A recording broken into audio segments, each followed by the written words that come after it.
Hello, thank you for joining with me. We are in A Course in Miracles, the Foundation for Inner Peace, 3rd edition, and we are on Chapter 8, The Journey Back, and this is Section 1, The Direction of the Curriculum. Please close your eyes and join me in prayer. Dear Father, please allow me to set aside everything I think I know about everything, God. Please enable me an open mind for a new experience in all things. Help me to follow the conduit and path of love today. Help me to do the next right thing. Direct my thinking. Direct my actions. And so it is. Amen. Chapter 8, The Journey Back, Section 1, The Direction of the Curriculum. Knowledge is not the motivation for learning this course. Peace is. This is the prerequisite for knowledge only because those who are in conflict are not peaceful. And peace is the condition of knowledge because it is the condition of the kingdom. Knowledge can be restored only when you meet its conditions. This is not a bargain made by God, who makes no bargains. It is merely the result of your misuse of His laws on behalf of an imaginary will that is not His. Knowledge is His will. If you are opposing His will, how can you have knowledge? I have told you what knowledge offers you, but perhaps you do not yet regard this as wholly desirable. If you did, you would not be so ready to throw it away when the ego asks for your allegiance. The distractions of the ego may seem to interfere with your learning, but the ego has no power to distract you unless you give it the power to do so. The ego's voice is an hallucination. You cannot expect it to say, "I am not real." Yet you are not asked to dispel your hallucinations alone. You are merely asked to evaluate them in terms of their results to you. If you do not want them on the basis of loss of peace, they will be removed from your mind for you. Every response to the ego is a call to war, and war does deprive you of peace. Yet in this war there is no opponent. This is the reinterpretation of reality that you must make to secure peace, and the only one you need ever make. Those whom you perceive as opponents are part of your peace, which you are giving up by attacking them. How can you have what you give up? You share to have, but you do not give it up yourself. When you give up peace, you are excluding yourself from it. This is a condition so alien to the kingdom that you cannot understand the state that prevails within it. Your past learning must have taught you the wrong things simply because it has not made you happy. On this basis alone, its value should be questioned. If learning aims at change, and that is always its purpose, are you satisfied with the changes your learning has brought you?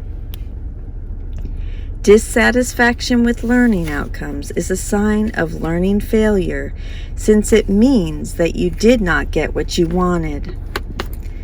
The curriculum of the atonement is the opposite of the curriculum you have established for yourself, but so is its outcome. If the outcome of yours has made you unhappy, and if you want a different one, a change in the curriculum is obviously necessary. The first change to be introduced is a change in direction. A meaningful curriculum cannot be inconsistent. If it is planned by two teachers, each believing in diametrically opposed ideas, it cannot be integrated. If it is carried out by these two teachers simultaneously, each one merely interferes with the other. This leads to fluctuation, but not to change. The volatile have no direction. They cannot choose one because they cannot relinquish the other, even if it does not exist. Their conflicted curriculum teaches them that all directions exist and gives them no rationale for choice. The total senselessness of such a curriculum might be fully recognized before a real change in direction becomes possible. You cannot learn simultaneously from two teachers who are in total disagreement about everything. Their joint curriculum presents an impossible learning task. They are teaching you entirely different things in entirely different ways, which might be possible except that both are teaching you about yourself. Your reality is unaffected by both. But if you listen to both, your mind will be split about what your reality is. And we're going to stop there. That's part 1 of Chapter 8, The Journey Back and the Direction of the Curriculum. And let's go ahead and go into meditation. Go ahead and close your eyes.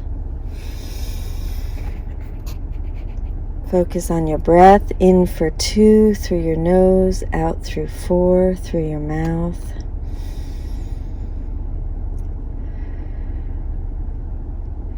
Let's do that 3 times, and then go to the 3x breath, in for 3 through your nose, out through for a count of 6 through your mouth, and then the 4x, and do each of those 3 times. I'm going to go ahead and read our lesson for today, which you may use as a mantra in the silent meditation.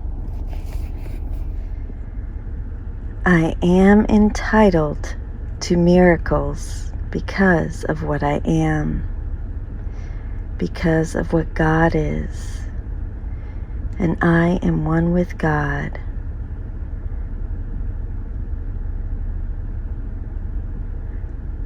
I am entitled to miracles.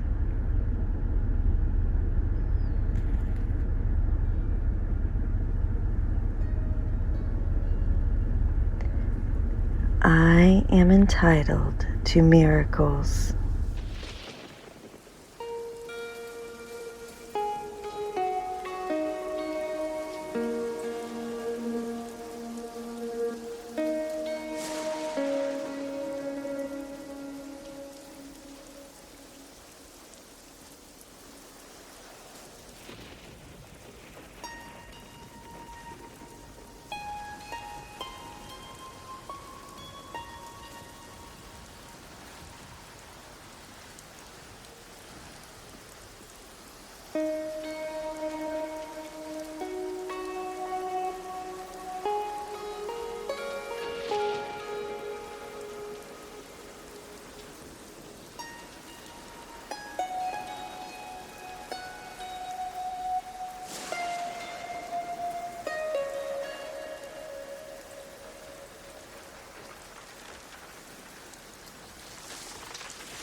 I am entitled to miracles.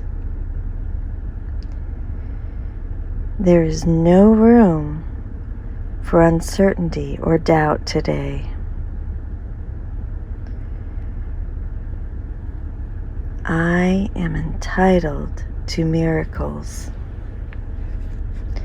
Go ahead and focus on gratitude. Think of 3 things that you are grateful for that are perhaps within one foot of your body.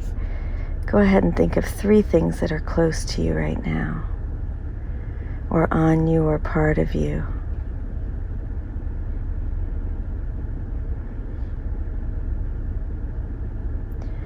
Go ahead and feel that gratitude in the center of your chest. Feel it light up your entire chest. Now extend that light to each tip, each end of your body, your physical body. Feel that light in your entire being. Now extend that light to someone who is maybe bothering you or upsetting you, or not in alignment with what you believe. Any opinions or closed-mindedness we might have, or you feel they have, go ahead and encapsulate that person in this light.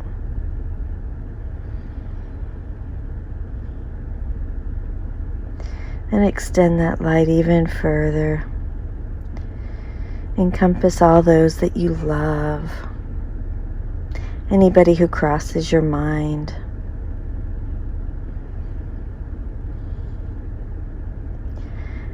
Now extend that love to groups that you might not agree with.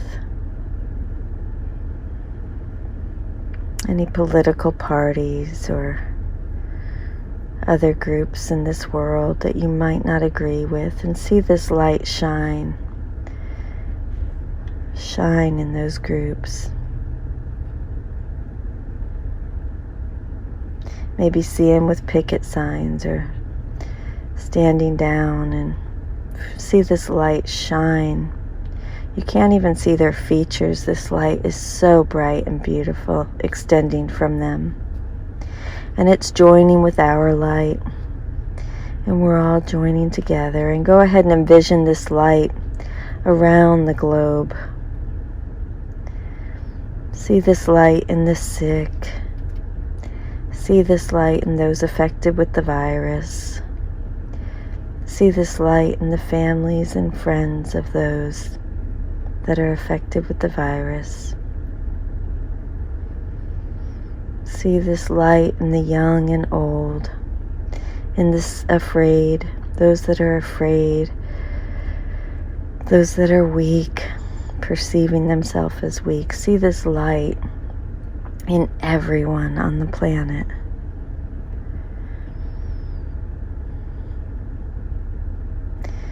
And then when you're ready, let's carry this light out into the world if we're leaving our homes today. Stay 6 feet away from everyone, but carry this light into the world and shine it on everyone.